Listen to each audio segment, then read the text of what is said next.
Everyone, how are you all? I hope you are doing great. तो हमने पिछली video के अंदर मैथ्स एग्जामिनेशन का section A MCQ 20 MCQ of 1 mark each solve किया था। आज हम सेक्शन बी सॉल्व करेंगे। इसके अंदर भी 5 क्वेश्चंस हैं, जिसके अंदर एक क्वेश्चन इंटरनल चॉइस का होगा। Section B has 5 very short. इसके अंदर 5 वीएस से very short answer type question होंगे, जिनका 2 मार्क्स ईच होगा, यानी कि हर एक क्वेश्चन 2 मार्क्स का होगा। वेरी सिंपल, ठीक है। तो सबसे पहले हम अभी जल्दी से स्टार्ट कर लेते हैं विदाउट वेस्टिंग एनी टाइम। सो क्या है हमारे पास? फर्स्ट सेक्शन बी का फर्स्ट क्वेश्चन, वेरी गुड। इसका क्या है? Find the area of the triangle. हमको ट्राइंगल का एरिया फाइंड करना है। अब यहाँ पे हमको क्या दिया गया है?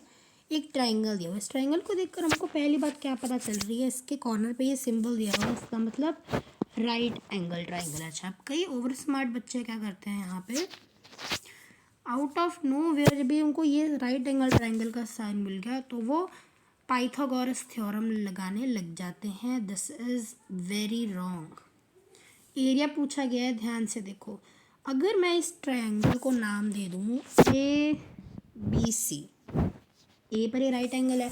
अच्छा, एरिया का क्या फॉर्मूला होता है हमारे पास? 1/2 multiply by height bye breath, sorry height by base, sorry. तो इसीलिए अब आप खुद देखो, यहाँ पे ABC के अंदर हमारी BC जो है वो बेस है और BA हमारी हाइट है। समझ में आ रहा है? देखिए, सिंपल बात, अंधाधुन आप कर देना ये वाला काम। जो भी लाइन के ऊपर कोई भी लाइन है, उसके ऊपर जो भी लाइन होगी ना ट्राइंगल के अंदर, उसके ऊपर जो एक स्ट्रेट लाइन है, फिर ऐसी कोई लाइन होगी जो कि अगर किसी और पॉइंट को मिल रही है, ऐसे बेस और हाइट। बस कॉमन सेंस है ये, तो आपको पता चलना चाहिए। थोड़ा सा दिमाग लगाने पे आपको खुद पता चल जाएगा। सॉल्व करके देखो, एरिया कितना होता है ट्राइंगल का? 1/2 multiply by base by height करके देखो। हमारे पास क्या भी निकलेगा? बेस हमारे पास 3 है, मल्टीप्लाई बाय हाइट 4 है, अपॉन 2, एंड 3 4 ज़ा 12/2। 12/2 कितना होता है? 6। इसीलिए हमारा आंसर कितना आएगा? 6 सेंटीमीटर्स। बड़ा ही सिंपल सा है। ये जो आपका क्वेश्चन है वो हमारे रैशनल नंबर वाला चैप्टर से। चलो इसके लिए नंबर लाइन बना के देखनी पड़ेगी। देख लेते हैं, नंबर लाइन बना के इतनी कोई बड़ी बात ही नहीं है। अच्छा, -5/8 दी गई है ना हमको value. Let us right it first of all, -5/8। अभी हमको पता है -5/8 ज़ीरो से कम है और -1 से ग्रेटर है, इसीलिए ये 0 और -1 के बीच में होगा। कैसे होगा? लेट अस सी। अगर हम इसकी नंबर लाइन कुछ इस प्रकार बनाएं, जिसके अंदर सेंटर पॉइंट 0 लेके चलो, इसके साइड पे 1, देन 2, देन 3, यहाँ पे आप -1 लिखिए, -1, और यहाँ पे -2। अब -1, 0 और -1 के बीच के अंदर आप, और -1 के बीच में आप ऐसी छोटी छोटी लाइन्स लगा दो, 1 2 3 4 5। वैसे आपको लगानी तो 9 है, बट यहाँ पे अकॉर्डिंग टू द सिचुएशन मैंने 5 लगाई है। पेपर के अंदर P लगा के आओगे, और यहाँ पे then you what we will see 1 2 3 4। ये है, ये हमारा -5/8 है। ओके, बड़ा ही सिंपल था जी। समझ में आया? ये आपका ऑलरेडी सम है, बहुत इजी सम है ये। आपको ना, बस आपको शायद किसी और तरीके से कराया होगा, बट ये भी थोड़ा सही है ना, जो मैंने मेथड से कराया है आपको। नेक्स्ट के अंदर व्हाट दे आर आस्किंग, अच्छा अलजेब्रिक इक्वेशन, वेरी कूल। हमको क्या पूछा क्या गया है? हमको किसकी वैल्यू फाइंड करनी है? इस इक्वेशन की, जिसके अंदर a की वैल्यू 2 है, b की वैल्यू -2 है। चलिए, इक्वेशन हमारे साइड पे ही है। इसके अंदर क्या बोला गया है? 2a² + b² + 1। इसके हमको सॉल्व करना है, जिसके अंदर हमारी a और b की वैल्यू 2 और -2 हो गई। सबसे पहले हम सब्स्टिट्यूट करेंगे इसको।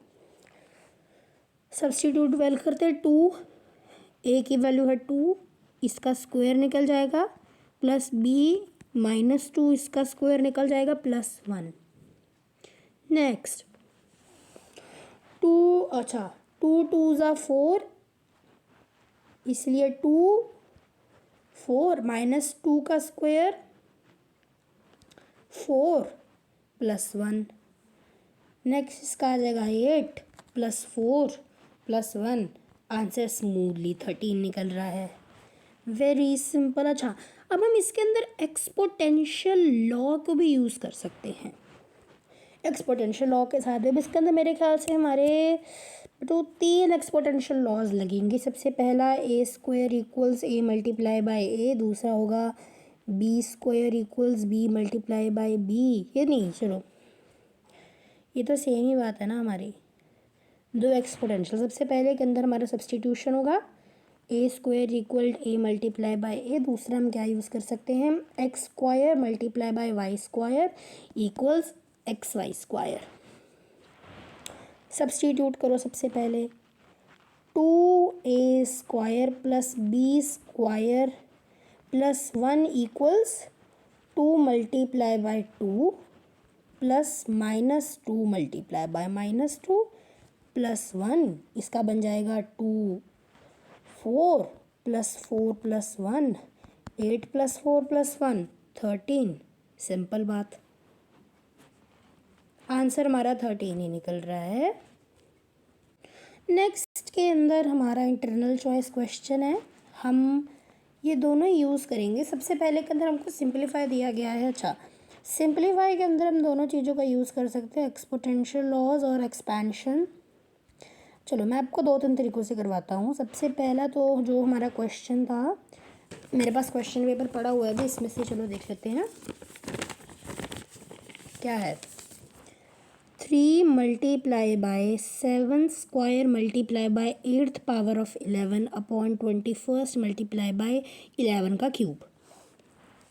सबसे पहले चलो इसको ना एक्सपैंड कर लेते हैं अपना मस्त।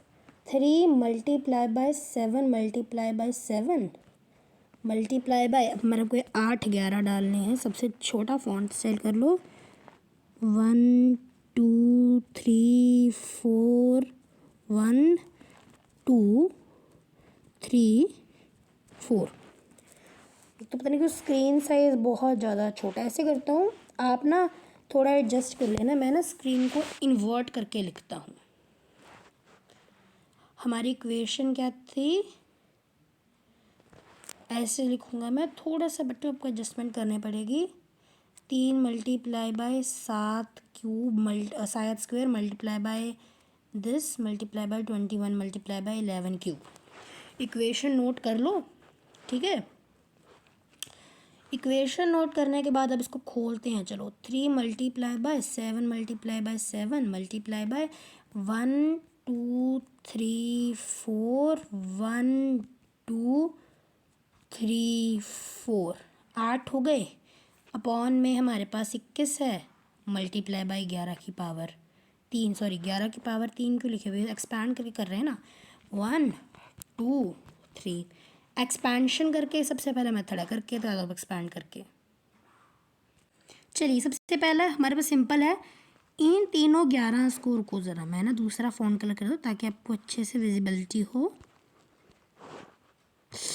उफ, स्क्रीनशॉट लिया गया, ठीक है। ये सबसे पहले सिंपल सी बात है, अपन इन ओहो क्या हो क्या रहा है, 1 2 3 इनको इन तीनों से कट कर दिया, सिंपल। अब यहाँ पे चलते हैं, ये 7 21s आर 3 डन।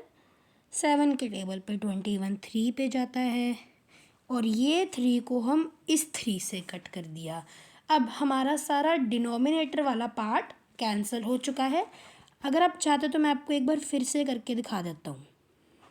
ये देखो, ये तीनों 11 से कट गए, 21 7 के टेबल पे 3 पे गया और ये 3 इस 3 से कट गया। अब हमारे पास डिनोमिनेटर सारा कैंसिल हो गया, न्यूमिनेटर में हमारे पास जो बचा न्यूमिनेटर के अंदर क्या बचा, 7 ×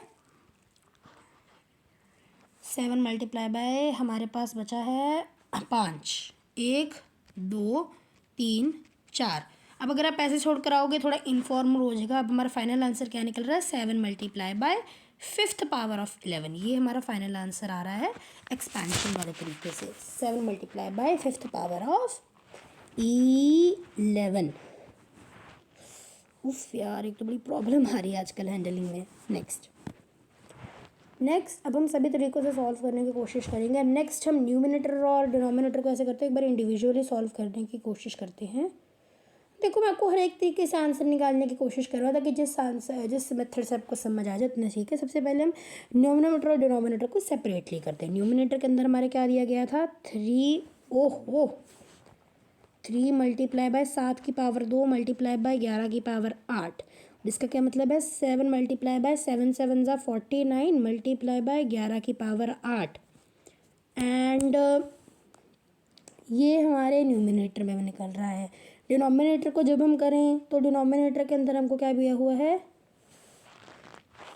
21 मल्टीप्लाई बाय 11 की पावर 3, जिसको हम 3 मल्टीप्लाई बाय 7 मल्टीप्लाई बाय 11 की पावर 3 भी लिख सकते हैं। अब हम इसको ओवर सिंप्लीफिकेशन करेंगे, जिसके न्यूमिनेटर हमारा 3 मल्टीप्लाई बाय 49 मल्टीप्लाई बाय 11 की पावर 8 हमारा 147 मल्टीप्लाई बाय 11 की पावर 8 बन जाता है। और डिनोमिनेटर हमारा कितना बन गया, 3 मल्टीप्लाई बाय 7 मल्टीप्लाई बाय 11 की पावर 3, जिसका हमारा निकल रहा है 21 मल्टीप्लाई बाय 11 की पावर 3। अभी हमारा फाइनल हमारा कॉमन क्या है, 147 मल्टीप्लाई बाय 11 की पावर 8 अपॉन 21 मल्टीप्लाई बाय 11 की पावर 3। ठीक है, अब हमारे पास इसको ऐसे करते, चलो अब हम सेपरेट कर देते हैं। 147 अपॉन 21 मल्टीप्लाई बाय 11 की पावर 8 अपॉन 11 की पावर 3। ठीक है, अब हम इंडिविजुअली और सॉल्व करें। मैं इंडिविजुअली करा रहा हूँ। अब हम अगर 147 अपॉन 21 को सॉल्व करें ना, तो इनकी कटिंग कर हमारा आंसर 7 आ रहा है। और अगर हम 11 की पावर 8 को 11 की पावर 3 से करें तो हमारा एक लॉ होता है जिसके अंदर dividing powers with same base, जिसके अंदर हम माइनस कर देते हैं। इसलिए 11 8 अपॉन 3 इक्वल्स 11 की पावर 5। फिर भी वही आंसर निकल रहा है, 7 मल्टीप्लाई बाय 11 की पावर 5। एक्सपोनेंशियल लॉ हमारा यहाँ पे ना, मेरी बात सुनो, आप एक बार फिर से समझा रहा हूँ मैं एक्सपोनेंशियल लॉ के साथ। A M multiply by A N equals A M plus N, और A M upon A N equals A M minus N. ये दोनों एक्सपोनेंशियल लॉज आपको याद रखना है। आपको फिर अच्छे से समझाने की कोशिश कर रहा हूँ। हमको वो वाला याद है, चल रहने दो, आपको समझ तो आ ही गया होगा। न्यूमिनेटर और डिनोमिनेटर को मैं एक बार फिर से इंडिविजुअली सॉल्व करके दिखा रहा हूँ आपको। ये हमारा न्यूमिनेटर में था आगे हमारा, अब हमारा 3 रहेगा मल्टीप्लाई बाय 7 की पावर 2 49 रहेगी, और 11 की पावर 3 रहेगी। सॉरी 11 की पावर 8 है ना, तो हमारा 147 मल्टीप्लाई बाय 11 की पावर 8 रहा। डिनोमिनेटर 21 मल्टीप्लाई बाय 11 की पावर 3, जिसका आ जाएगा 3 मल्टीप्लाई बाय 7 मल्टीप्लाई बाय 11 की पावर 3, जिसका हमारा आंसर आएगा 21 मल्टीप्लाई बाय 11 की पावर 3। अब हम हमारे यहाँ पे सेकेंड रूल जब अप्लाई करें, 147 मल्टीप्लाई बाय 11 की पावर 8 अपॉन 21 मल्टीप्लाई बाय 11 की पावर 3, जो हमारा 147, हमने इनको सेपरेट कर लिया, समझ आ रहा है। इसकी कटिंग करने पे हमारा आंसर 7 आ रहा है। और जो मैंने अभी आपको रूल समझाया था उसके अकॉर्डिंग इन दोनों का माइनस करना पड़ेगा पावर्स का, जिससे हमारा आंसर 11 की पावर 5 आ रहा है। सेम ही आंसर है हमारा 7 मल्टीप्लाई बाय 11 की power 5। Okay, next simplify by using exponential loss. अब हमको सिर्फ एक्सपोनेंशियल लॉ का यूज़ करना है, हम एक्सपैंड नहीं कर सकते। अच्छा जी, ये क्या है हमारे पास, 4 की पावर 5 मल्टीप्लाई बाय ए की पावर 8 बी क्यू अपॉन ए 4 की पावर 5 मल्टीप्लाई बाय ए की पावर 5 और बी की पावर 2। एक बात सुन लीजिए, इन दोनों की मल्टीप्लाई हो रही है, ऐसे मत सोच लीजिए पावर आ गया तो कुछ और हो जाएगा, नहीं, दोनों के बीच में कुछ नहीं, मल्टीप्लाई ही होगी। अब इसको सॉल्व करने के लिए मेरे हिसाब से बेटा हम 2 प्रकार के वो यूज़ कर सकते हैं। लॉज। सबसे पहला a की power m multiply by a की पावर n इक्वल्स a की पावर m माइनस n। दूसरा लॉ हम यूज़ कर सकते हैं a की power m multiply by a की पावर n इक्वल्स a की पावर m प्लस n। सबसे पहले हम एक्सप्रेशन को अच्छे से सिंप्लीफाई करेंगे, थोड़े लिहाज से सिंप्लीफाई करेंगे। पहले तो एक बार इसको इग्नोर करो, सिर्फ न्यूमरेटर देखते हैं। चलो सिर्फ न्यूमरेटर देखें। 4 की पावर 5 मल्टीप्लाई बाय a की पावर 8 सबसे पहले, और डिनोमिनेटर क्या है, डिनोमिनेटर भी हमारा सेम, ये दोनों सेम है और ये दोनों अलग अलग हैं। डिनोमिनेटर न्यूमरेटर को ध्यान से पढ़ लो आप। सबसे पहले हम प्रॉपर्टी ऑफ डिवीजन का यूज़ करेंगे। ये दोनों जो है इसको इग्नोर करो,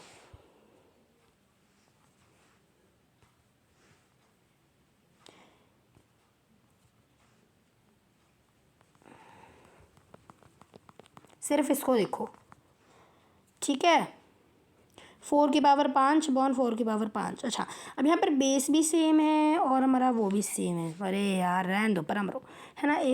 अब इसके अंदर हम प्रॉपर्टी ऑफ डिवीजन यूज़ कर सकते हैं, क्योंकि हमारे पास कोई ऐसा रूल नहीं है कि जब हमारे पास ऊपर भी सेम हो और नीचे भी सेम हो। बट हाँ, हम ये बात कर सकते हैं कि जो ऊपर और नीचे, जब हमारी पावर और बेस डिवीजन के अंदर दोनों ही चीज़ें सेम हो, तो उनका जो आंसर आएगा वो भी ऑफ कोर्स सेम ही होगा, उसका आंसर भी 0 1 होगा, है ना। इसीलिए अगर तुम इसके ऊपर कोई भी लॉ लगाओगे ना, तो तुम्हारा जो आंसर है वो उतना ही आना है। 4/5 अपॉन 4/5, सॉरी 4 की पावर 5, 4 की पावर 5 कितनी होती है, कितनी होती है, तो मुझे भी मल्टीप्लाई करने दो। 4 की पावर 5 होती है हमारी 1024, ये याद रखना। अच्छा, दोनों तरीक़ों से करके दिखाता हूँ आपको। 4 की पावर 5 अपॉन 4 की पावर 5। अच्छा, अब इसके अंदर सबसे पहले डिविजिबल लॉ का यूज़ कर सकते हैं, जिसके अंदर हम 4 की पावर को लिखकर उन दोनों की पावर को जब हम माइनस कर दें तो हमारा आंसर 0 आएगा। सॉरी, 4 की पावर 0 आएगा। और इसके अंदर जब हम करेंगे तो हमारा आंसर ये आएगा, हमारा आंसर इतना आएगा। तो देखिए कन्फ्यूजन जो है वो दोनों जगह पर आ रही है, ठीक है। कन्फ्यूजन जो है हमारी ना, वो एक्चुअली दोनों जगहों पर ही आ रही है। तो इसलिए हमारे पास बेहतर क्या होगा, हम एक बार इसको ढंग से एक्सपोनेंशियल लॉज के प्रॉपर यूज़ से करें। चलो एक बार हम क्या करते हैं, इसको ना 4 5 - 5 4 की पावर 0 लेके चलते हैं। अब सिंस अगर कोई भी नंबर की पावर 0 होगी तो वो हमारा 1 होगा। समझ आ रही है बात? देखो 45/45, इसका हमने अगर हमारा 4 ले लिया कॉमन, तो 4 5 - 5 इक्वल्स 4 की पावर 0। कभी भी जिसकी पावर 0 तो उसका आंसर 1 आएगा। यानी कि अब हमारा ये इक्वेशन 1 मल्टीप्लाई बाय a की पावर 8 b की power 3 upon 1 multiply by a की पावर 5 b की पावर 2 बन गया। 1 1 को इग्नोर करो, इट मीन्स अब हमारे पास सिर्फ इतनी ही इक्वेशन बची है। अब इसके अंदर भी हम प्रॉपर्टी ऑफ डिवीजन का यूज़ करेंगे। हमारे इतना याद रखिए, बेस और पावर, सॉरी बेसेस हमारे दोनों केसेस के अंदर सेम है, इसलिए हम पावर्स के साथ घपला घपली करेंगे। a की पावर 8 अपॉन a की पावर 5, यानी कि a 8 - 5 इक्वल्स a की पावर 3, और b के अंदर b की पावर 3 - 2 यानी कि b की पावर 1। और अगर किसकी पावर 1 होती है उसका मतलब b ही होता है। इसीलिए सिंपलीफाई करके हमारा क्या आएगा आंसर, a की पावर 3b। कैसे भाई a की पावर 3b? क्योंकि b की पावर के अंदर हमने ये 3 - 2 करके 1 आ गया, और अगर किसी की पावर 1 हो उसका आंसर हमारा वो ही नंबर आता है, इसलिए 3 की a³ b ही होगा आंसर। नेक्स्ट बड़ा ही इजी है, इसके अंदर क्या बोला गया है, एक शहर है 30, हाँ एक शहर है जिसके अंदर 30% फीमेल्स हैं, 50% मेल्स हैं, नहीं 50% मेल्स नहीं, 3% फीमेल्स हैं और 40% मेल्स हैं। बच्चे फाइंड करने हैं। अगर शहर, पूरे शहर की हमारी पॉपुलेशन 100% है, ऑब्वियसली हम क्या कह सकते हैं, उस पूरी 100% पॉपुलेशन में से 30% फीमेल्स हैं और 40% मेल्स हैं। ठीक है। अच्छा, इन्होंने हमको फाइंड करने को क्या बोला है कि बच्चे कितने हैं, मतलब बाकी सारे बच्चे हैं, 30% फीमेल्स हैं, 40% मेल्स हैं, बाकी सभी बच्चे हैं। बच्चे कितने हैं आपको ये फाइंड करना है। इसके लिए हम क्या कह सकते हैं कि हम ये वाला काम ना करें कि हम मेल्स और फीमेल्स की परसेंटेज को करें, प्लस करें और उसमें से हम 100% माइनस कर दें। अब मेरी बात सुनो, हम इसके अंदर मैं आपको सवाल बताता हूँ, 100% से क्यों माइनस कर रहे हैं, क्योंकि पूरे शहर की पॉपुलेशन 100% है, 100% में से 30% फीमेल है, 40% मेल है। अगर हम दोनों का प्लस कर देंगे तो हमको इंडिविजुअली कोई और काम करने की ज़रूरत नहीं पड़ेगी। 30 + 40 कितना होता है, 4, 5, 6, 7, यानी कि 100% माइनस 70% कितने होते हैं, 30%, यानी कि 30%। बच्चे सेक्शन बी कंप्लीट हो गया। अगली वीडियो के अंदर हम सेक्शन सी अटेम्प्ट करेंगे, जो कि अच्छा खासा है। उसके अंदर भी 1, 2, 3, 4, 5, 6 क्वेश्चन है, जिसके अंदर एक क्वेश्चन की इंटरनल चॉइस है। Thank you.